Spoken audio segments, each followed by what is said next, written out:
Afternoon to most places in the world. Welcome to joining us today, the South African Chamber of Commerce in London, and we are sharing one of our first premier webinars of the year. I'm Sharon Constançon. I'm Chairman of the South African Chamber of Commerce, and I welcome all of you from many continents on the globe, so I can see from the list who are attending, which is really wonderful to see the degree of South Africans abroad, but equally the interest from foreign countries into what is occurring in South Africa, which is pertinent to so many of us in business. This is a webinar only. We are not live. Unfortunately, Daniel is sitting in Cape Town, which is my most favorite city in the world, where I was born, and I'm sitting in the English countryside, and it's grey. I'd like to introduce Daniel. We've had some very interesting conversations running up to this event happening, and I can see we are going to have a lot of fun and a lot of laughs in today's session. Daniel is today regarded as one of South Africa's most influential commentators on political, economic, and the future trends of South Africa. He's currently a director of the Political Futures Consultancy, which is based in Cape Town, and provides a host of major blue chip and domestic and foreign companies with the insights and research that he so enjoys collating, but more important, what he enjoys delivering and having a lot of fun, being very stimulating and engaging his audience as much as possible. So I think we're in for a treat in a few minutes. What is important, though, is that Daniel bases what he shares on genuine fact and quality content. So to begin his pontification on the options of the future, because that's what he likes to do, Daniel will set the scene for us with 10 minutes of where South Africa's at this point in time. We will then revert to an in-conversation style, and then what we'll do is we will pick up questions from yourselves. We're a large audience, there will be a lot of questions, so please get them up early. I can potentially build them into some of the questions I'm asking with a slightly changed nuance, and I look forward to spending time with you, Daniel, for the next hour. Welcome, and I leave you to set the scene. Sharon, thank you very much for the very kind introduction and the words of welcome. It's a pleasure to be with the Chamber. I'm sitting in an equally grey Cape Town, by the way. It's rather cold and unseasonably rainy for that matter. So it's just lovely to be with you. And it's lovely to be with the Chamber. I know you have got a very fine membership base, and you've got very good struggle credentials, by the way. I'm well informed that some of your members were involved in an issue relating to a certain truck, a driver and a passenger many moons ago, before the democratic transfer of power in South Africa. So I think that it's always good to speak to an informed and activist type of group of people. Now, I'm going to do a quick little presentation, which will set the scene. It'll give you some of the highlights and issues that certainly I follow all the time. And I always say, if you don't like what I say, I'll give you the reference and you can go and argue with the researchers who do the real research. I just put the gloss and the analysis on it. So let me just begin by at least sharing my presentation with you, and maybe it'll give you some food for thought as well during the course of this presentation. I'm going to give you the sort of very brief macro helicopter overview of some of the critical issues facing South Africa. I think all of you know, because all of you are very close to South Africa, and it's a kind of country which really is an emotional part, I think, of all of us, whether we are South African, ex-South African, or those just looking on with an interest in the country. But I must just say that, starting out, when you look at South Africa, one thing about South Africans are they're very hard on themselves. They often critique themselves to almost a destructive level.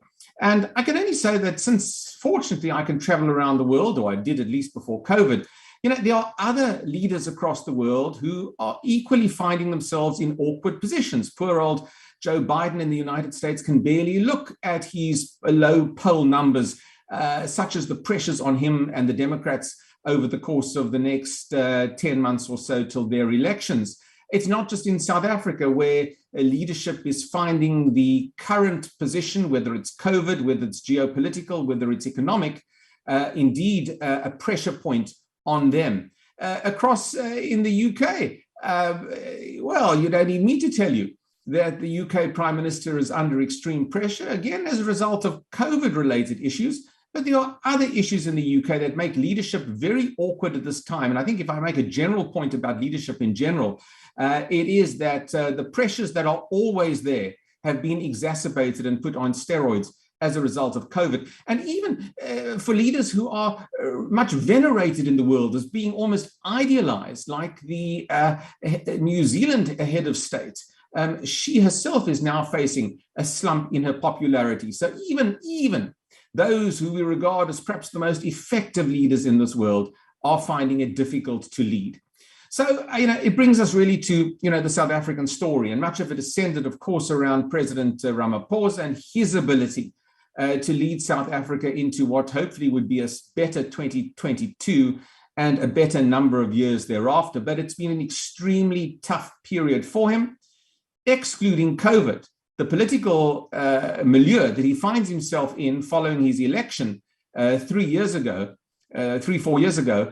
really, I think, has been awkward in the extreme. He's really had to attempt to set a new course, not only for South Africa, but in particular for his own political party. And the pressures that are being brought to bear on him are, again, also going to be exacerbated for a number of reasons over the course of this year. We've already seen in the last year that tensions between Jacob Zuma, the legal travails of former President Jacob Zuma, and of course the Secretary General, or now suspended Secretary General of the ANC, Ace Magashule, have certainly tested the cohesiveness of the ANC and also are testing the broader South African constitution, as the legal ramifications of their alleged transgressions probably will go to the courts. We know Jacob Zuma will appear very shortly again on that original corruption charge.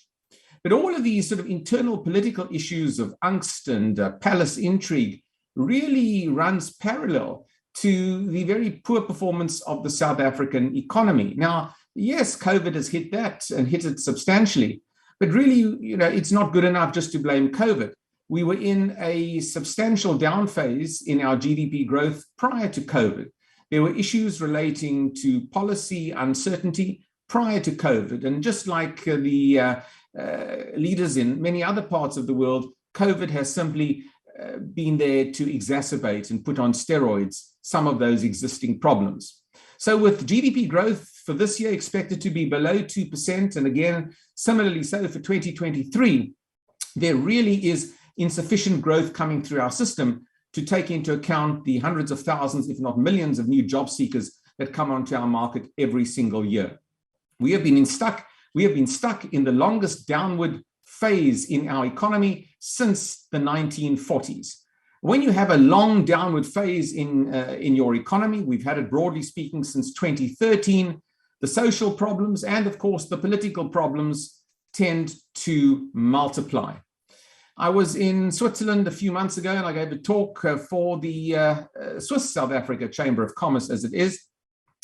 And I made the point in Switzerland, which has a population of 9 million people, that there are 9 million young South Africans between the ages of 15 and 34 who are unemployed, uneducated, or untrained.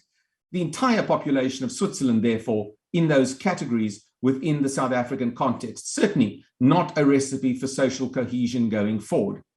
On a more broad front, if you look at the figures, South Africans are effectively becoming that bit poorer, and we're falling behind our peers when it comes to measuring GDP per capita. Again, this has implications for business, implications for investment, and also, I might add, just from a domestic perspective, for revenue collection in South Africa. Revenue collection really is being concentrated in the hands of a relative few, with so many now unemployed or having to rely upon the state.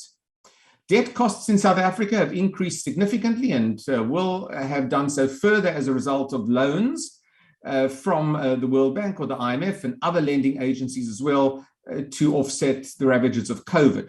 We have, though, on the positive front, made some effort in beginning to at least alleviate those costs associated with our public sector salary bill. Now, that's always been an issue within South Africa, certainly during the Zuma years, when our bureaucracy mushroomed and civil servants were paid above inflation salary increases. I certainly think there is a new air of responsibility creeping into our civil service and our public sector. But politically, too, this is a strain on President Ramaphosa as he attempts to keep his party together. After all, the trade union movement is a critical aspect of the ANC. And if you start to tamper with the salary increases that many got used to as above inflation for the last few years, and you start to bring that down, well, you also run the risk of political instability as a result. South Africa's economic year is also going to be dominated, much like in the rest of the world, by inflationary pressures. We've seen in particular food and energy, fuel inflation rise in South Africa just in the last few months or so.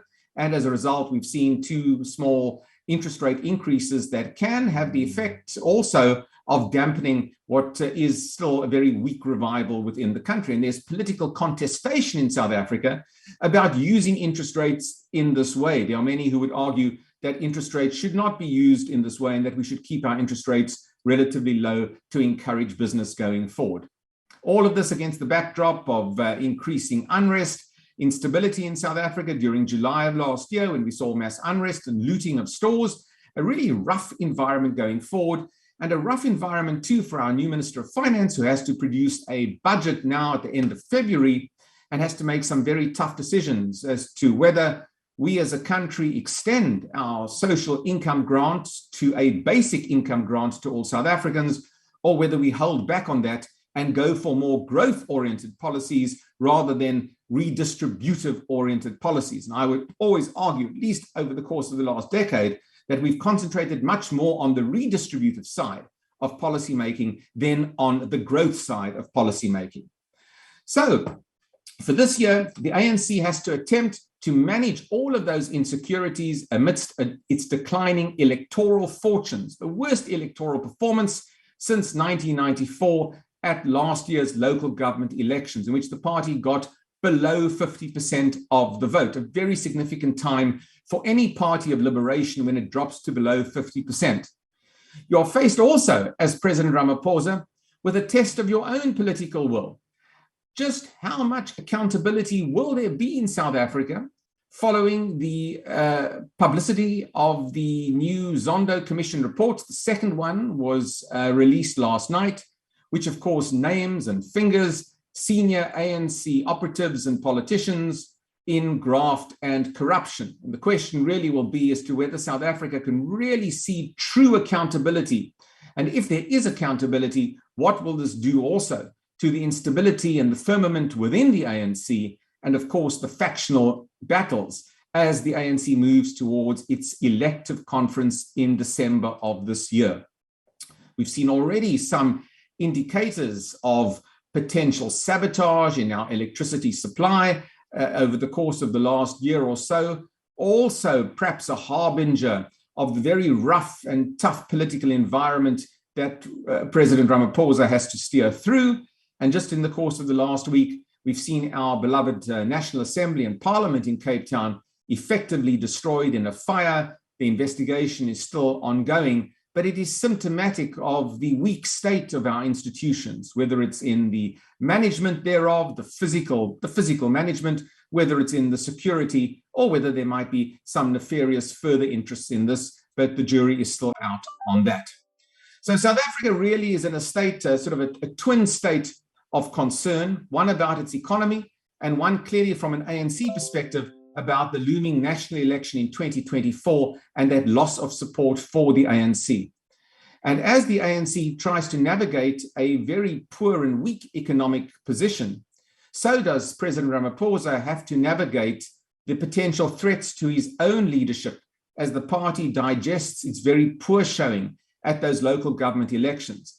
And for all of those of you sitting in countries of the world, particularly in the UK, you know that when your prime minister or president, wherever you might be, leads a political party that begins to lose votes at elections, well, the knives can be out and the pressures really can be brought to bear.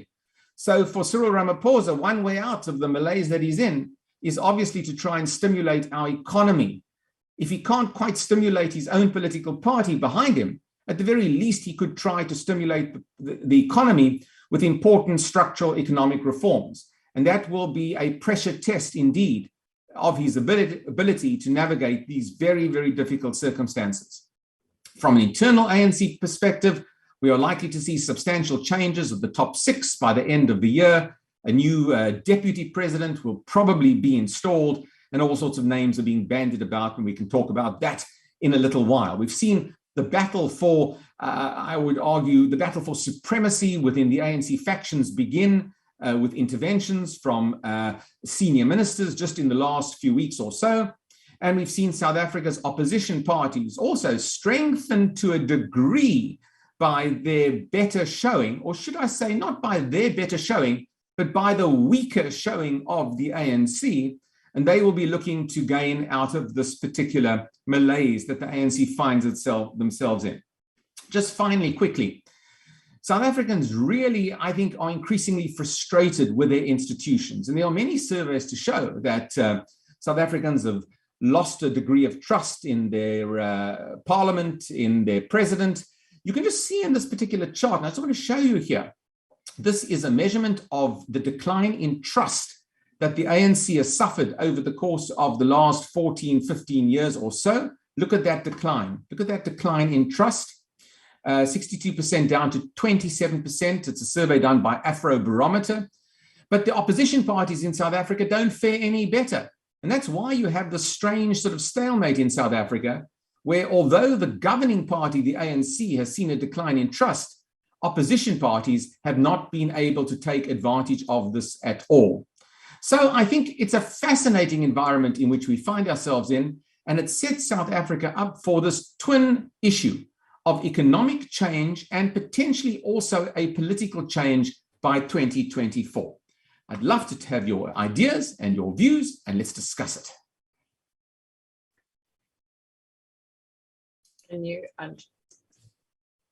Thank you so much. That was fascinatingly interesting. I did enjoy that, and thank you for sharing that with us. Just picking up on one or two of those points that you have already shared with us in that quick follow-up. The significance of the local elections. Yes, it was the lowest, but what is the real significance in terms of risk to Cyril Ramaphosa?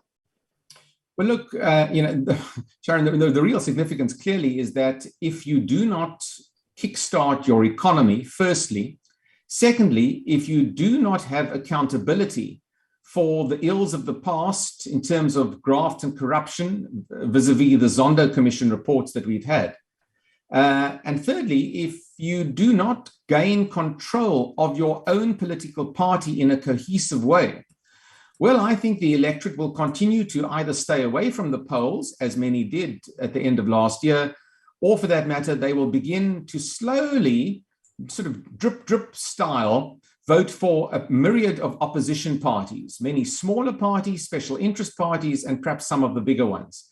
So there really are three key elements to Ramaphosa remaining in the ascendancy, as I've mentioned. And if he doesn't, frankly, I think that the result that we saw in this local government election, where the ANC got less than 48% of the vote, 46, 47% of the vote, could very well be a national result in 2024, which would leave the ANC without an overall majority, and it would have to cobble together a coalition. Or, I think it's less likely, opposition parties could cobble together their own coalition. But for Cyril Ramaphosa, if you want to rule outright and regain the ascendancy of the ANC, you've got to get control over your own party, control over the economy, right, and offer South Africans greater opportunity for the next 2 years. Those are easily stated words. Another story when you're in Cyril Ramaphosa's shoes, which are a big pair of shoes for anybody to put their feet into. So if we look at some of the things at the economic level and some of the things at the political level, what can he do about the seam of those that are in the Zuma camp versus his camp? What could he do between now and the election to assure himself the election? What could his personal strategy be so that he is re-elected? And is that at a risk of taking the focus away from what he should be doing, as you alluded to right in the beginning, which is the economic aspect? What could he do there? Quite three questions in there. No, well, I'll probably give you 6 answers, but I think that for the problem for Cyril Ramaphosa and the broader ANC is that you spend most of your year looking towards the elective conference of the ANC at the end of the year, and you become distracted from the real issues which should be policy making and really taking control over the broader South African economy. When you're distracted like that, when you're a navel gazer and you have to just look at yourself all the time, and in the case of Cyril Ramaphosa, look over both his left and right shoulders all the time, there's the danger that you take your eyes off the ball politically and economically. So that really is the danger.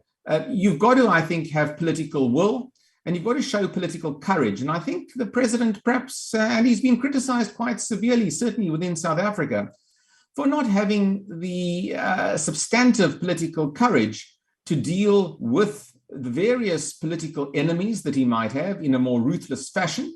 But on the other hand, you have to give him, I suppose, some leeway here.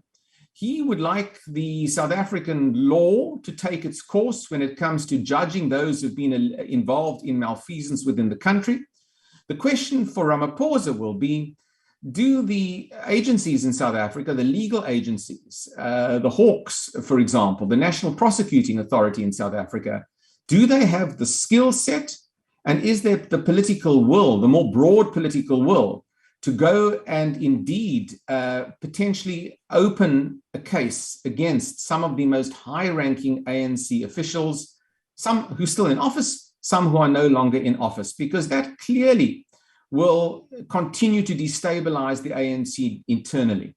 So I think that's a decision for Cyril Ramaphosa effectively to make on the side, and he will have to ultimately preside over whether we have institutional capacity in order to take the prosecutions further. Our institutional capacity, Sharon, has been severely diminished over the course of the last decade. Part of state capture was to diminish that institutional capacity.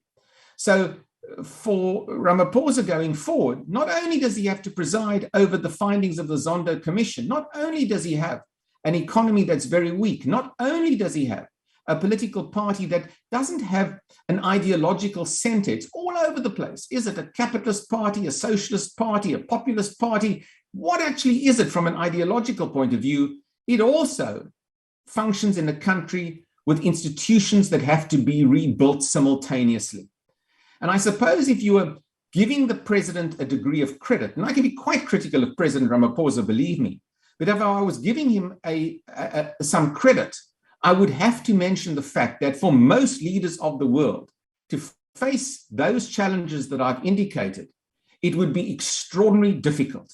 And you only have to look at Partygate in the United Kingdom right now to see that kind of issue and how it has unsettled leadership in the UK, let alone the issues of institutional weakness and instability within South Africa that we have to deal with, and 9 million unemployed who've got very little hope, I might add, of getting a decent job. So, that's the position, sort of the reality of the position for Cyril Ramaphosa.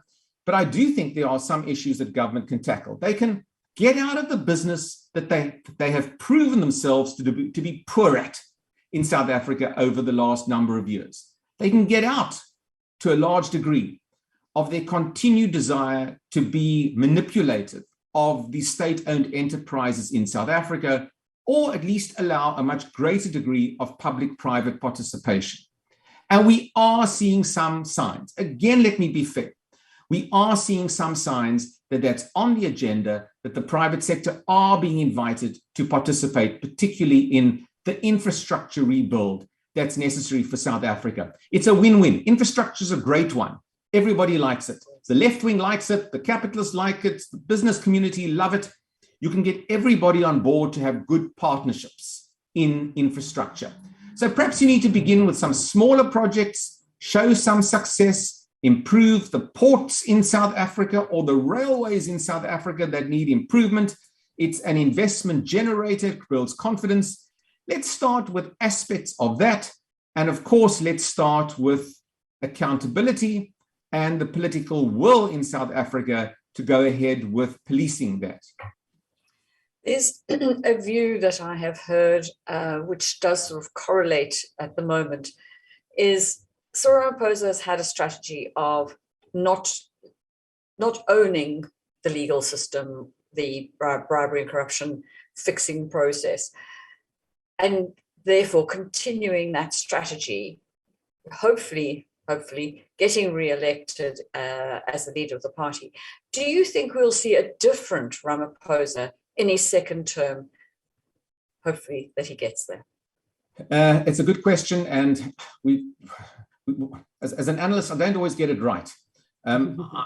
We had the same discussion when Jacob Zuma was elected for a second term in office. And in fact, the second term of Zuma went downhill very, very rapidly. What clearly we need in South Africa is for the second term of Ramaphosa to obviously move in a much more positive direction. If there is accountability this year, if we can begin a process of public-private partnerships that are seen to be beneficial within that very confusing and combustible ideological mix that is the ANC tripartite alliance, if that can be done, then I think you are looking at the potential of a better 2023 and 24 for Ramaphosa. But it will mean that Ramaphosa's top six, or the top ruling six within the ANC, will also need to change, and change quite effectively. By that, I mean that Ramaphosa needs a new deputy president in South Africa. He needs someone that is largely on his wavelength, not someone who's likely to threaten him or to be seen as an alternative political leader going forward. And we've seen interesting names bandied about. Jeff Radebe, whose name has been mentioned, as being thrown into the hat as deputy president, someone who would receive broad support, I might add, from the investor community as well. We've seen also Phumzile Mlambo-Ngcuka, a previous deputy president for a brief period, potentially South Africa's an important female within the ANC, who can also, I think, steer a more reformist agenda. So the real, I suppose, tough year for Ramaphosa is, can he tread water sufficiently to ingratiate himself with his own party, get that vote done and dusted in the first half of December of this year, and then perhaps begin a more meaningful reform agenda, feeling a little bit more insecure in himself. Remember, this is a president who came, more secure. This is a president who was an insecure president. He came to power with a handful of votes within the broader ANC structures at that elective conference. The Zuma-Magashule issue has played on him and the broader party. And if it's resolved over the course of this year, but South Africa's legal works take a long time to reach resolution, if they ever do. I'm going to get old talking about this, I must tell you, Sharon. But if they do, I think we could be on to a better 2023, which then puts him in a better position for 2024 and a chance for the ANC to move back up above 50%. That's the best case scenario from his side. The worst case scenario, though, I might add, and we have to look at worst case scenarios as well, is that the reform process continues to get stuck and mired in the ideological quicksand of the ANC, and the economic position deteriorates even further. Other contenders for power rear their heads, and a more populist, pro-radical economic transformation clique or faction begin to take the ascendancy within the ANC. The question you should be asking me next, and I'm going to stop now, is what do I think? Do I actually think that Ramaphosa has the wherewithal to win, and that means a second term in office? My answer is yes, and it's a resounding yes.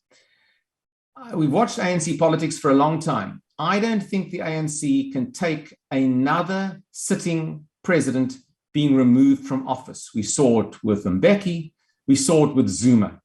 If indeed Ramaphosa was removed from his position, this would tear the ANC apart. It would be the third time unlucky for the ANC in successive presidents. That's my first point. And the second point is, no matter how indecisive Ramaphosa is seen, he's probably still the best front of house face that the ANC currently has. And if it was another candidate who would possibly beat him in an election contest, I would argue the ANC will perform even more poorly than the 46 or 48% that it got in local government elections. So holding on to Ramaphosa and strengthening his hand is probably the better scenario going forward and the more likely one for South Africa. That links to my next question. I'm going to put two questions together for you. The instability that we saw rooting mainly in KwaZulu-Natal around the Zuma activities that were happening at that time. How easy is that risk of insurrection and instability hitting the country again in the near future? And aligned to that, where really do the opposition parties sit? And is a coalition of them practical or realistic versus the ANC, which you referred to right in the beginning? Those are two big issues. We could go till for a few hours on each one of them. On the issue of the insurrection we saw in KwaZulu-Natal, I think there were a number of factors involved in that. The big problem, I think, for South Africa is that we don't quite know yet what was the direct cause of that insurrection. In other words, were there nefarious actors and players who used the very weak state and weak institutions that we have, and I refer here to the police and security forces in particular, used that weakness in order to further a political agenda? We were promised answers in South Africa on that. We have yet to have any answer on that. We're no closer to understanding the modus operandi of those who were involved in that insurrection of sorts. So I think there's a problem. And if this is to be avoided in future, we clearly need to know more, and we clearly, again, need to bring to book those who were responsible for that. And I don't think President Ramaphosa can rest absolutely peacefully on this issue until the country is taken into his confidence on the issue and until the security forces take action against those who perhaps were involved in something more organized and something more sinister. There are many who argue that there is a low-level type of insurrection in South Africa already. It wasn't just that issue. I've referred to the fact that we've had the sabotage or potential sabotage at our Eskom electricity supply network in part, even the fire in Parliament. We're not quite sure about that yet, but there is an underlying unease within South Africa on this particular issue. And I think you raise an interesting point, because I've said that Ramaphosa needs control over his own party. He needs to kickstart the economy, but ultimately he needs to restore security in South Africa as well. And possibly he won't be able to enjoy restful nights unless he adds that to his long list already. On the second issue of opposition parties, they're very fragmented. There's no critical mass for any one opposition party within South Africa that allows the ANC a degree of leeway when it comes to elections. And this polarization of opposition parties has increased over the course of the last few years. More South Africans are voting for smaller special interest parties, some ethnic political parties, ethno-nationalist political parties, as we see them. And this means that there's a balkanization of opposition in South Africa. Having said that, we are seeing two very important examples of opposition cooperation in the city of Johannesburg and in Tshwane, in Pretoria, where the opposition parties have largely got together, kicking and screaming, I might add, in a loose arrangement that will allow them to govern, theoretically, for the next 5 years or so. If this arrangement holds, and I must say, it doesn't look like it's going to hold on a day-by-day basis, but if it does hold, it will provide a template for opposition parties to look at 2024 or 2029 should the ANC drop to below 50%. So what we're seeing in local government in South Africa is a critical and potential precursor of what can happen at a national level. If the opposition alliances fall apart at local government level, it'll set back their course substantially and probably will allow the ANC to take great political advantage of that in the next election. Two other areas. I'll start with the state-owned enterprises. As of this afternoon, I understand South Africa's back into rolling blackouts, not even load shedding. how will this kind of state-owned enterprise failure again, and is it intentional or is it just bad luck? And how could that impact the next 9 months towards the election if we have a lot of this kind of disruption to Eskom? Again, I think it's a very important point. The poor performance of the ANC in local government elections was preceded directly by a particularly severe bout of load shedding. Our big news company in South Africa, E-News, now refers to as blackouts. It's, you can use a euphemism, load shedding, or you can use the more politically, the rougher word, blackouts. But I do think that the more load shedding there is, the worse it is for the ANC. Load shedding or power blackouts is a very direct, in-your-face manifestation of the weakness of the state and the weakness of our state-owned enterprises. When the lights get switched off, there's nothing more than that shows the inept way in which the state-owned enterprises have been managed. Much of this really, to me, is still maintenance issues. This has been a lack of maintenance for the course of the last 14, 15 years, a lack of planning and foresight to create a new injection of power onto our grid. We've had very little new power added to our grid, except for some renewables, and only that has come on stream relatively late in this particular equation. So, I think there's a political conundrum for the ANC on the issue of Eskom in particular, but it also it extends, of course, into our transport and Transnet services as well. I mean, I'm in Cape Town, our railway service barely now works in Cape Town.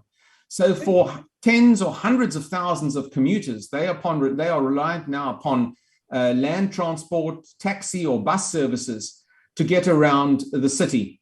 The malfeasance and corruption in Transnet in particular, which I might add was the subject of the second Zondo report that was released last night, is quite astonishing to understand and quite frightening.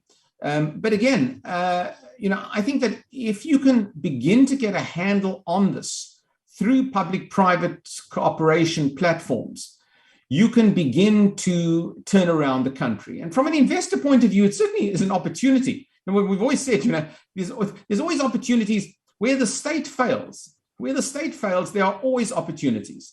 Our post office in South Africa is barely functional, but there are great opportunities for the private sector to run private post offices and associated services, and those services are doing extremely well.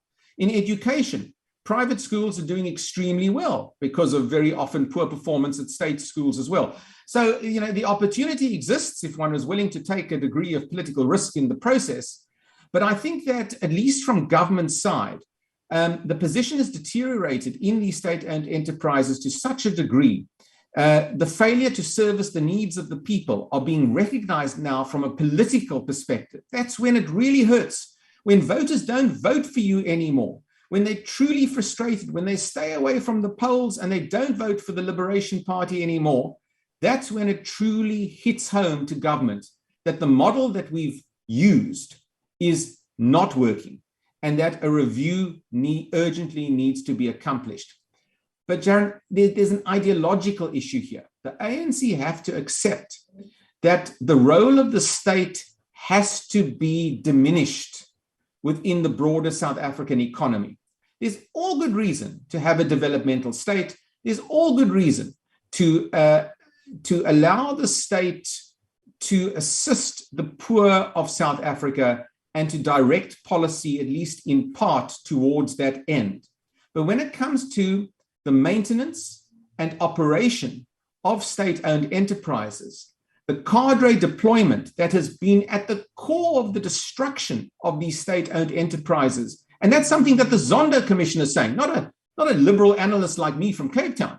It's what's in the Zondo Commission. And the big recommendations from the Zondo Commission report are going to be about the ANC's cadre deployment policy and how that has led to the failure of state-owned enterprises through poor skills application and through graft and corruption. And I think if you can change that mindset within the ANC, you can really begin to have a much more constructive dialogue about where South Africa would be or could be in the next 5 to 10 years. We talk in business about the best person wins. You always put a competent person into the job, irrespective of the diversity you might be looking for. You don't put the wrong kind of person in the job because you know the consequences are so expensive. So just looking further at business, you alluded to things like the post office career kind of services, power, potentially schooling, education. What other areas would you recommend to the entrepreneur, the school leaver, the unemployed, and big business? Where can they make a difference between now and the end of the year so that your rosier high road is an opportunity for the country?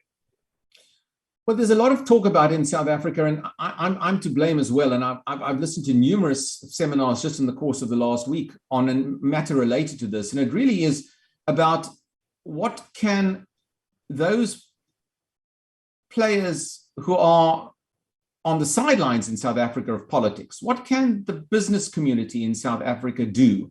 What kind of pressure can they exert on the politicians in South Africa? What constructive role can they play?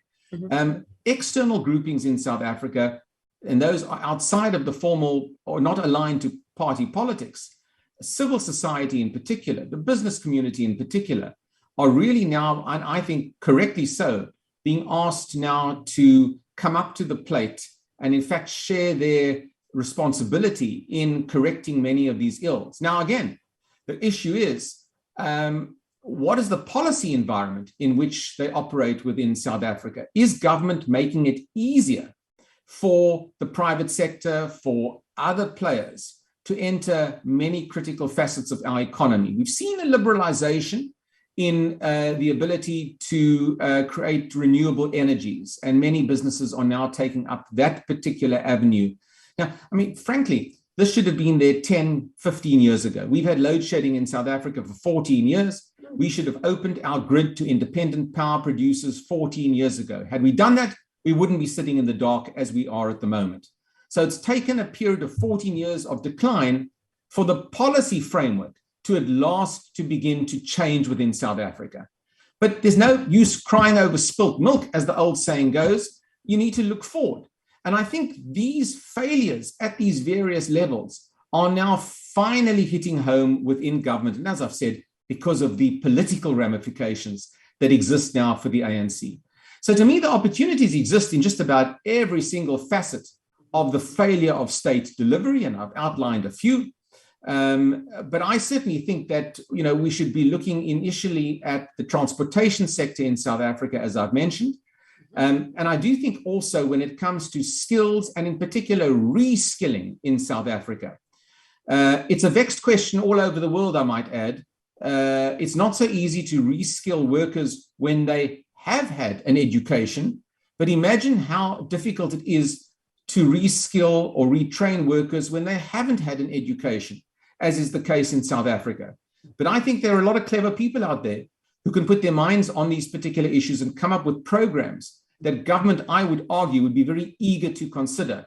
Education and transport being my two big issues here, but renewables, absolutely. And I think renewables are critical to the future. But we have also gatekeepers, I might add, in our South African political milieu that are reluctant to allow the renewable sector to move forward simply because the fossil fuels, the coal interests within South Africa are so substantive that they are fearful of the encroachment of renewable energy in South Africa. So we have to overcome that particular debate as well.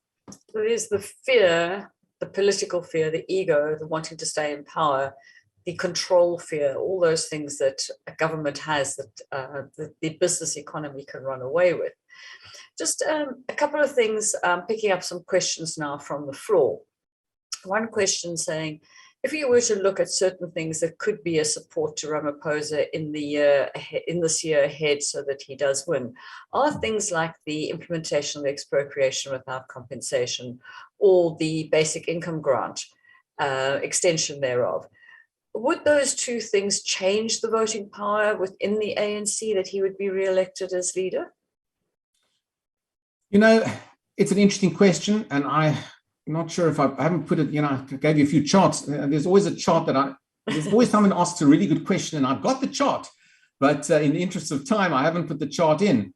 Look, let me tell you one thing about South Africa. What has been the big success of South African policymaking from the ANC over the last 20 years? What's been the big success? It's been the rollout of a social income grant to millions of South Africans. That's been the success.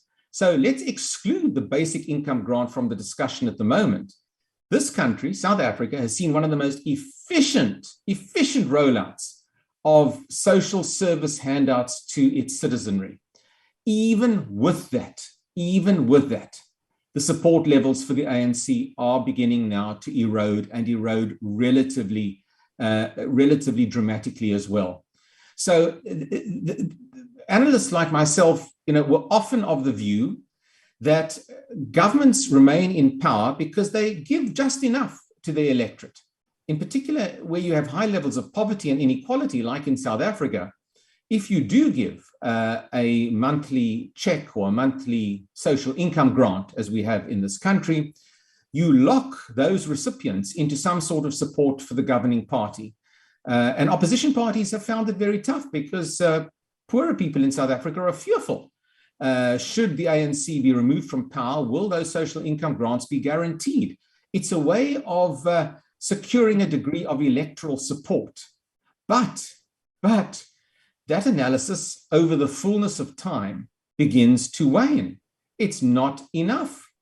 And I think part of the problem in South Africa is that we have concentrated from a policy perspective on redistribution of wealth in South Africa rather than the equitable creation of wealth.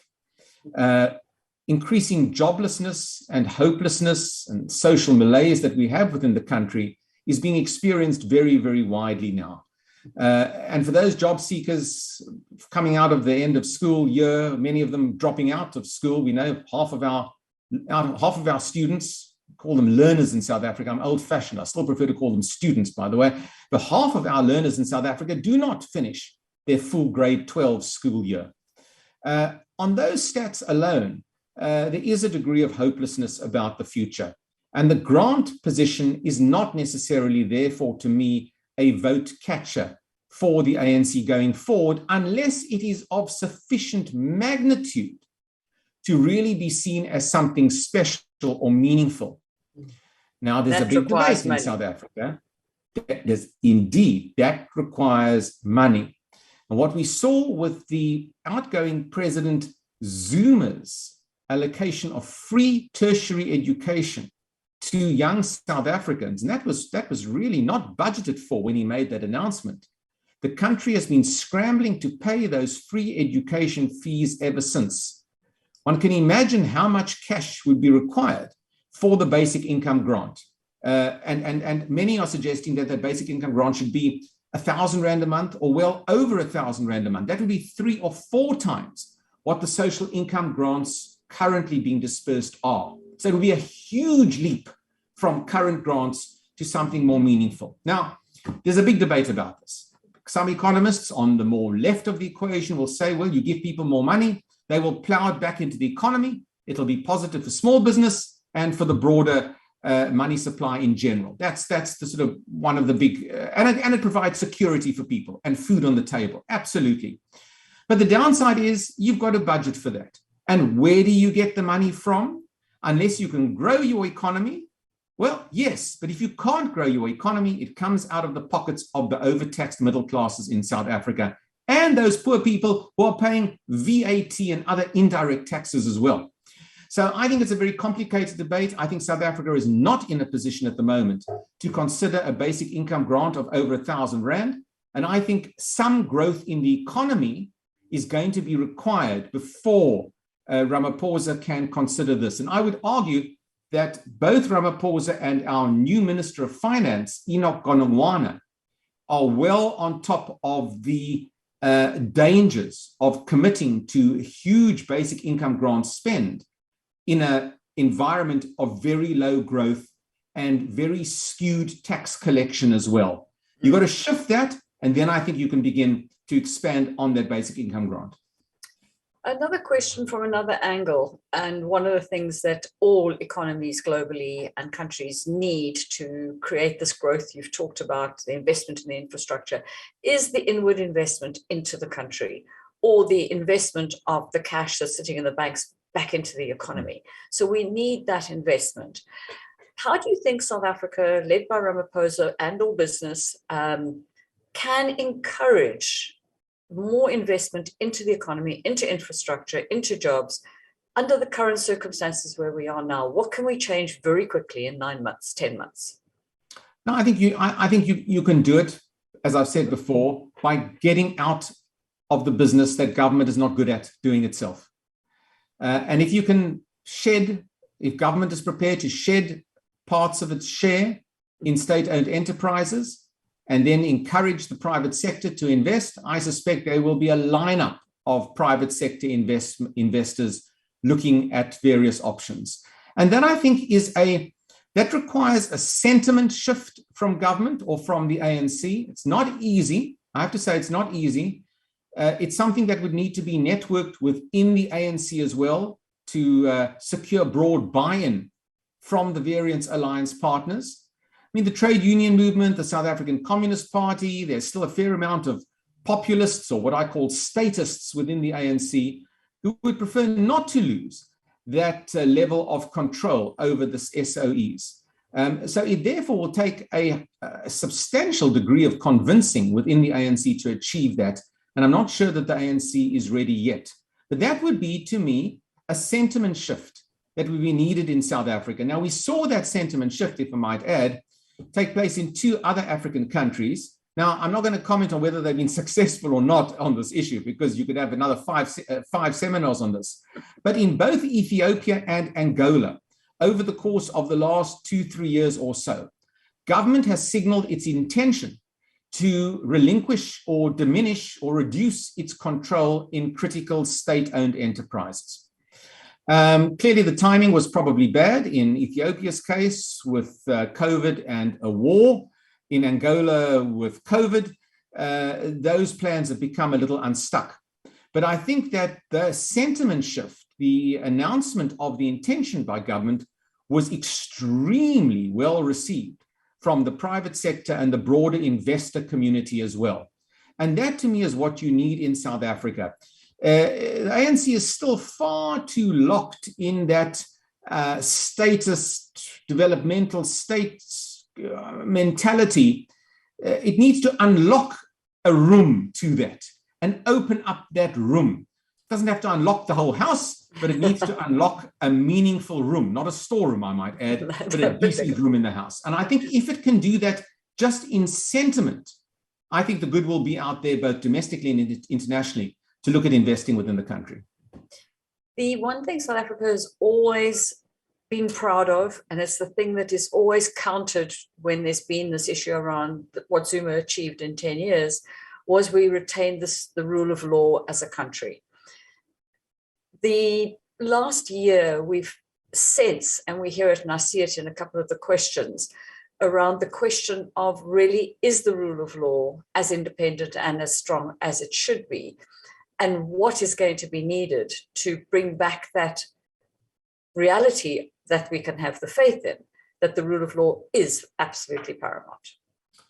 Yeah, let me just say something controversial there, and I agree with the sentiment of the question. I certainly think that it's a key impediment to South Africa's growth on both economic, political, and on a social level.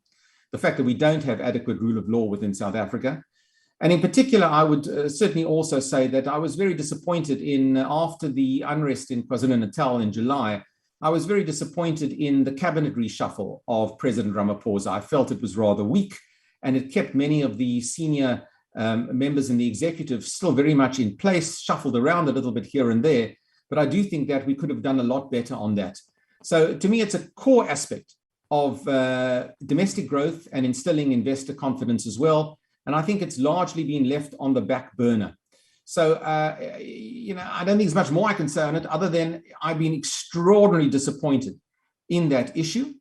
But there are political reasons why certain key players are kept in their position going forward. My better case scenario for the end of the year is that Ramaphosa feels a little more freer to reinvigorate or to completely change his executive team. It's an executive team that's been in power far too long, in my opinion, humble opinion, I should say. Always a humble opinion. But really, when you look at the areas that are not working in South Africa and you look to see who the members of the executive are, many of them have been there for decades, I might add. It's time for substantial shakeup. And I think if you don't get a shakeup and you get the same faces having the same portfolios or being shuffled around from one portfolio to another, I'm afraid you're going to get little movement on that issue. So it's an area that really has disappointed me with the Ramaphosa presidency. You've got the difference between the justice system and the rule of law being so different in South Africa in terms of the way they are playing out. From a resourcing point of view, I'm going to have to make this our last question. The NPA, have they got sufficient resources? Have the police, have the various other bodies that need to retain the rule of law, alter the development of business, or the moving forward as an economy? Where they're going to find the money, where they're going to find the people, where they're going to find the skills? What is he going to do to skill up the nation and provide the resources that are required? Well, I think it goes back to an earlier point. If you can begin to wind down on cadre deployment, you can begin to hire skilled people, whether it's in the police force and the security apparatus, or whether it's in the National Prosecuting Authority for that matter. There's no shortage of skilled people. I mean, I always say, other than social income grants, which has been a success in South Africa, by the way, the other big success, well, it's been on and off, but our revenue service in South Africa has generally been a success. We raise and collect a lot of taxes and we police that very well. And why did we do that? Because the revenue services hire the right people. They hire talented young accountants. Now, you don't have to have a party affiliation to join the revenue service. They'll take you with whatever party you belong to, as long as you can find that missing tax revenue.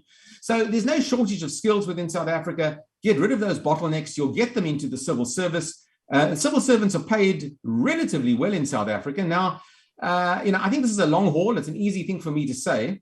And we've lost over a decade on this. So rebuilding of all of these institutions really is the tough one. It should have started 3 years ago on Ramaphosa's ascent to power. And unfortunately, I would argue we've lost already, maybe not a full 3 years, but we've lost a fair degree of time just on the attempted rebuild. But the National Prosecuting Authority is headed up by a highly capable person. I think that there are skills there which can open dockets on the highest of the highest within South Africa.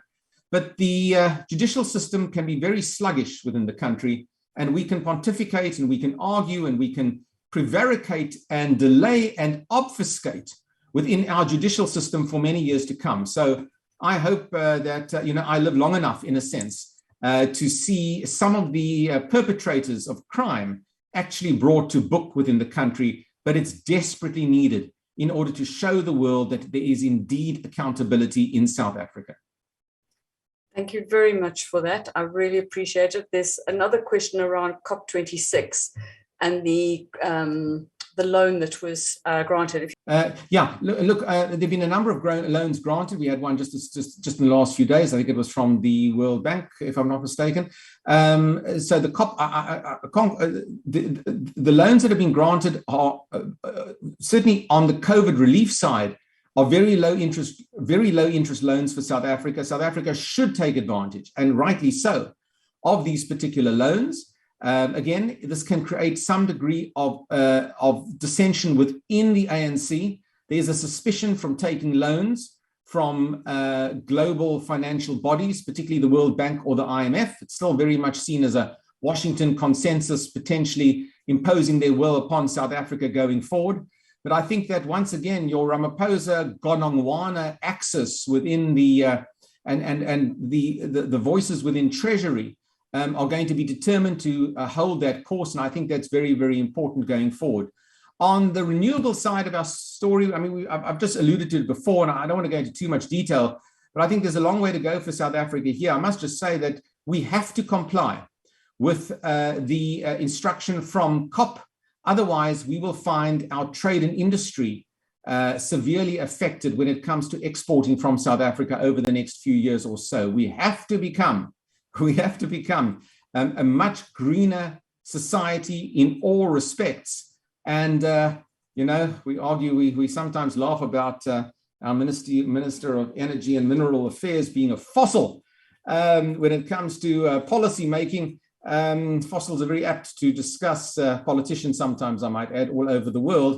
But clearly, we need a rethink in green energy in South Africa and a much greater acceptance of that.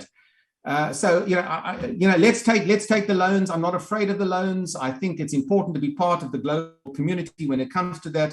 And in the post-COVID environment, we are likely never to be offered these loans at this preferential repayment rates again in the near future.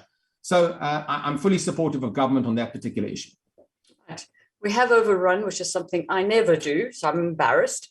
But thank you so much, because there's so many interesting topics. And to the floor, you had an amazing set of questions.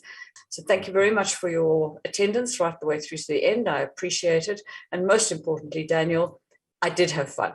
I thoroughly enjoyed the questions and the conversation that we had. It is just such a worrying time for the country. And we are very capable, as somebody said last week in a webinar that we had, is that we go to the brink and we've always pulled back. Let's hope the high road brings us back. Thank you very much for your time, and thank you everyone for attending. Thank you. Good afternoon. Cheers. Bye.